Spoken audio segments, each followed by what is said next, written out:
Le peuple marocain célèbre aujourd'hui le 59e anniversaire de l'indépendance, un événement marquant de l'histoire contemporaine du Maroc, lit-on dans Le Matin. Cette célébration se veut une occasion de commémorer avec fierté le triomphe de la volonté du trône et du peuple qui ont mené une lutte ininterrompue pour s'émanciper et poser les premiers jalons d'un Maroc indépendant, moderne, uni et solidaire, écrit le journal. Toujours dans Le Matin, on apprend que l'agence de notation Standard & Poor's maintient la note du Maroc inchangée. L'agence estime que la croissance économique devrait reprendre avec la hausse de la production des secteurs à plus forte valeur ajoutée ainsi que la poursuite de la réception des investissements directs à l'étranger. Le PIB progresserait de 5% en 2017 et le déficit courant tomberait à 2,5% du PIB. De même, le gouvernement pourra atteindre son objectif de ramener le déficit budgétaire à un peu plus de 3% du PIB d'ici 2017.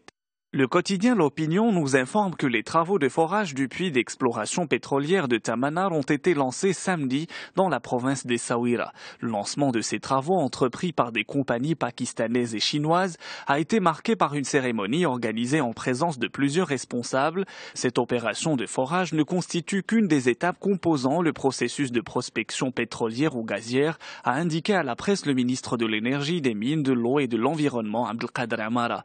Les données actuellement disponible démontre que cette zone est prometteuse. C'est cette opération de forage qui déterminera toutefois s'il existe des réserves exploitables du point de vue commercial, a-t-il déclaré. Dans la presse internationale, un Français identifié parmi les bourreaux de l'État islamique. L'information est en une du quotidien Le Monde.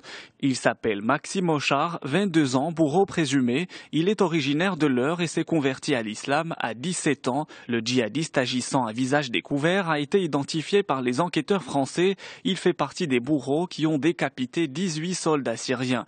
Le djihad continue d'attirer de jeunes Français issus de tous les milieux sociaux, constate Le Parisien. Quelques 1132 Français sont en effet impliqués dans les filières djihadistes selon le procureur de la République de Paris. D'après le quotidien, il s'agit d'une population jeune et hétérogène, majoritairement issue de familles immigrées, mais comportant une part importante de convertis. À retenir aussi un chiffre très inquiétant, près de 36 millions de personnes sont victimes d'esclavage dans le monde. L'information est rapportée par Libération. Un rapport de l'ONG Walk Free recense toutes les formes d'exploitation humaine dans le monde et établit le classement des pays dont 5 regroupent près des 2/3 des victimes. L'Inde compte à elle seule plus de 14 millions d'esclaves, suivis de la Chine, le Pakistan, l'Ouzbékistan et la Russie.